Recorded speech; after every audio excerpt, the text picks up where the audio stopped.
Welcome to the new video about Cow Zero Nightmare, and today we're going to talk a little bit about the pre-download phase and also some beginner tips which we might consider ourselves kind of important to start this game correctly. So yeah, about pre-download, you're able already to do that, and you can find the link or on official Discord or an official website. Basically, they're providing all the instructions here. So for example, if you're going to this link, it's going to lead you to the page where they're going to provide all the information and details about pre-downloading their client, and also they're describing certain amount of errors that you might get yourself and the ways how to resolve them. But anyways, the main issue I believe which many players are getting themselves right now, for example, I did pre-download, and as you can see, patch error occurred, E21400 file not found.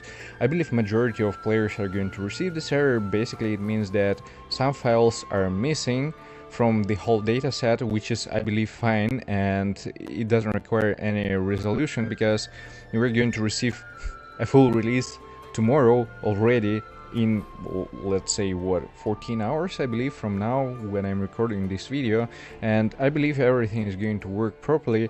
Just letting you know, because many players were asking, I saw on Discord and so on and so forth, so don't worry about it. I believe this is a normal thing. Anyways, if you have some other information or details, just let me know. I'm kind of curious, maybe I can resolve it already, or maybe I'm correct about it. But anyways, let's speak about the beginning, what we should keep in mind when we're going to start the game. So when we're going to the website, which is Prideven, they have a full beginner's guide here, which is absolutely insane because they explained everything in pretty much details, no questions about it. Kudos to them for this huge job. But anyways, for you to keep in mind, this information has been provided based on the beta test, so something might change during release. I don't believe it's going to be too much, but something might change. Anyways, again, it's a huge amount of information here. That's why I'm going to make it as short as possible. We're just going to get through the most important parts of it. So from the very beginning, when you're going to start, what you should keep in mind: there is going to be a tutorial which you're going to complete, and obviously after completing chapter 1 stage 3, I believe this is going to be the moment when you will be able to unlock yourself a gacha system, and basically from this moment you will be able to reroll yourself. The amount of currency that you're going to receive from tutorial isn't that huge, so we're going to rely a lot on the currency that they're going to provide, I mean devs, with the release of the game. And obviously rerolling is quite an important aspect here. I mean, if you have an understanding what kind of characters you want to focus on and what kind of teams you want to build, in this case I believe especially as a free-to-play player you need to consider for yourself rerolling. This is another topic. Again, it's not really that important because I believe all characters are playable, but yeah, when we're talking about specific team compositions and how you want to build them, they're going to require to actually think about this topic. Anyways, so the next step, completing the story stages first. They're suggesting to go through the story mode because after chapter 6 we'll be able to spend our stamina, let's say, as free as we wish. The game focuses into the first battle mission. After chapter 4, a promise renewed, but you should go back and clear chapter 5 and 6 after you clear it. About spending your stamina, so for the growth stage, they're suggesting after clearing chapter 1 story and battle missions dailies and 7 out of 8 growth guide missions, you need to earn 1100 experience to reach level 10 to promote. Okay, so 55 energy you need to spend to get that amount of experience, and they don't recommend spending more energy on difficulty 1 stages because they have lower drops, which is understandable. Reaching level 10 and promotion. Go back and clear the sub-story and battle missions if you skip them earlier, claim your dailies, complete 7 growth guide missions, complete the promotion mission to unlock chapter 2, and uncap your captain level. That's the one of the most important parts when you're going to unlock the captain's level. You're going to work on this and work on your promotions as well further on. Push the main story until you're going to unlock Arc City. And about Arc City, so they're talking about daily tasks which you're able to do there. Increase the maximum cap of policies first. Spend all 3 communication passes on excursions, as completing excursions are required for growth guide progression. Restore 80 energy at the cafe when you're low. The other tips that they're providing here, so basically you're able to reach level 20 on day 1 based on your activity, how long you're going to play, or day 2. Anyways, there is no rush. So they're again saying completing the main story 1-6 and level 10 to unlock all your dailies and essential game modes. The challenge of the weekly boss, so it's going to be unlocked after promotion to level 20, but they're suggesting to save weekly boss drops because these materials are used to unlock advanced nodes in the character's potentials. Advanced nodes unlock after level 30. Okay, from early to mid game, focus on only 1 or 2 teams. Understandable. Keep up with Arc City. And yeah, they're speaking about some food which is going to provide you benefits. It's quite an important one to use all advantages from Arc City. Now a little bit about the stamina and what they're suggesting here. First of all, important is going to spend stamina on simulation stages for farming potential materials, because upgrading characters is going to be quite an expensive one experience. But anyways, yeah, it's going to improve their performance by kinda a lot, and maybe for some characters to change their playstyle like completely. When we're talking about characters, the progression with them, they're saying that it's pretty much straightforward, but unlocking their potentials is going to be essential, because basically it's going to allow you to select your epiphanies instead of those which game is going to provide you. So they're saying that making sure to unlock all the potential nodes, the first potential node for the characters which you are going to play, which are going to be in your main team or maybe in first 2 teams, is going to be important. And this is also very cheap to do. Okay, so during the playthrough you will get a chip of save data in chaos runs. So basically this is the main mode which we're going to have, and this repetitive mode, basically completing it, you're going to get yourself a copies of cards for certain characters, which is going to be one of the most important aspects in terms of deck building and further progression of your characters. So overall you're able to save your data, but the amount of saves, they're going to be limited. They're suggesting to do more runs when it's going to be possible in deep trauma mode, because it's going to have a higher data cap.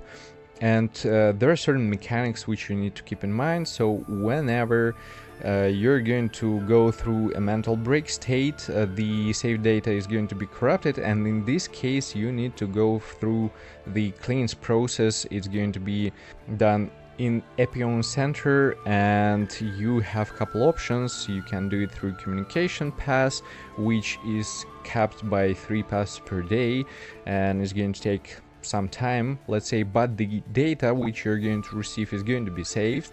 And there's the other option to just delete their memories, let's say, reinstall.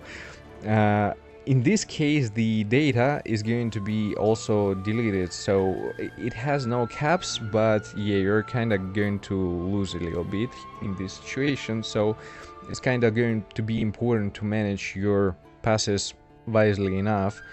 They're also speaking a little bit about partners. So in general, the most important aspects to keep in mind here, they're going to be 3-star partners, 4-star partners, and also I believe 5 stars, if I recall correctly.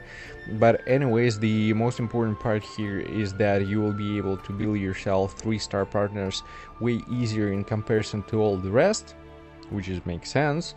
And they're providing that for hunters, for example, Yuri is going to be the best option. For controllers it's Ione, for rangers it's Nakia, yeah, and for 4-star partners, which are kind of versatile among controllers, they're going to be Arven. For the hunter it's Karate and Akkad. For Karate they're saying it's working for a wider amount of characters. Akata is more for bullet-based combatants. For Psionic, the only option is Aloys. For Ranger, it's Rosaria or Daisy. And for Rosaria, her morale gain is slightly more consistent to trigger than Daisy's, so she's kinda a little bit better option, let's say, but alternatively Daisy, you're able to use her as well. For strikers is going to be Lilian, which is going to benefit more the cost-effective DPS units like Meilin or Rin, for example. And when we're talking about Ritechka, she's more suitable for heavy hitters with high cost of cards. For Vanguard we have Rachel, the best choice overall, but yeah, not speaking about 5 stars because it's kinda advanced thing, not for the beginning. About combat, a little bit of introduction. So first of all, the most important part to keep in mind that each run is going to be kind of different, and your strategies might vary based on the situation. Everything is situational, and again, learning mechanics and how these modes are going to work is going to be kind of an important one process of learning and realization.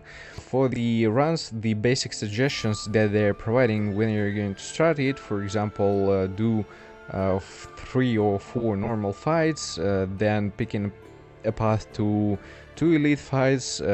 Ideally before both of them you need to have a campfire, or at least before one of them, and here they're explaining why. So 3 or 4 normal fights, why? This ensures that you will have enough credits to buy good equipment or delete a card from your deck at the shop, while at least 2 elites. Elite fights give you double of credit of normal fight as well as a rare or legendary equipment. They also have a chance to drop a monster card, a powerful card that can be added to your to any character's deck regardless of class. Why pick a campfire before elites? Campfires allow you to save the run by counting cards or equipment, restore your HP. Among other things, saving the run is important as it allows you to pause the run to access the game's other features, which might be important. Also, they're speaking about some other important topics to keep in mind here. So in Deep Trauma, a special monster may spawn from the corpses of the mobs you just defeated in any combat node. You can choose to fight or flee. The fight will be harder than an elite, but it may provide you more potential drops and resources. After clearing the level 30 promotion mission, you gain access to difficulty 3, and this is going to unlock the second map, which is going to increase the length of your run, but also potential drops that you're going to receive. If your team has an attribute advantage, well, it's going to benefit you. Basically, you're going to deal more damage, you're going to break easier, which is going to postpone the turn of opponents, gain your team 1 AP, and recover some stress. Might be helpful. If attribute isn't fitable, they're suggesting to focus on shielders and improving their performance, because it's going to be easier basically to complete the run when you're not going to receive a lot of damage or whatever is going to be the case. At the end of Chaos Run, the game draws 3 random cards from your entire deck, and you can choose to make a copy of one. So this is an important one. Basically, it's going to give us an option to build our decks further. Give priority to cards that enable scaling mechanics like AP generation, card draw, scaling buffs, and so on. A little bit about deck building and management tips they're providing here. So they're saying that you need to try to slim your deck as much as possible. Basically, it's going to make it easier at the end after boss fights to get yourself with a higher chance the card that you wish are going to be essential and important for your deck. This is pretty much clear. And focus a little bit more on class-specific cards which are going to be suitable for you. Constantly playing impactful cards is the key to success. So the most important part that they're mentioning here is that you need to use the draw function, basically release all the cards which you're not going to play or that are not going to make a lot of sense, to scroll your deck faster and get yourself the most important key cards the cycling process is going to be kind of beneficial and helpful. They're also mentioning about characters which are going to improve the scrolling process through the deck, which is going to help you get some key cards for your main DPS or something like that. Set scaling up your deck as your main goal. So they're speaking about focusing on epiphanies, neutral cards, and equipment that will enable scaling of whatever your combatant does. This makes sense because we're going to receive like harder fights, and the end game content is going to be kind of difficult. Basically, you need to understand which is going to benefit your deck the most. And about the card draws is being already mentioned, so the AP generation and manipulation, basically having more AP to use more cards during a single one turn, or having abilities which are going to reduce the cost of the cards and basically give you the same ability to use more of them is going to be important. And also mechanics that refresh or scale every turn. Some characters, let's say, have a certain mechanics.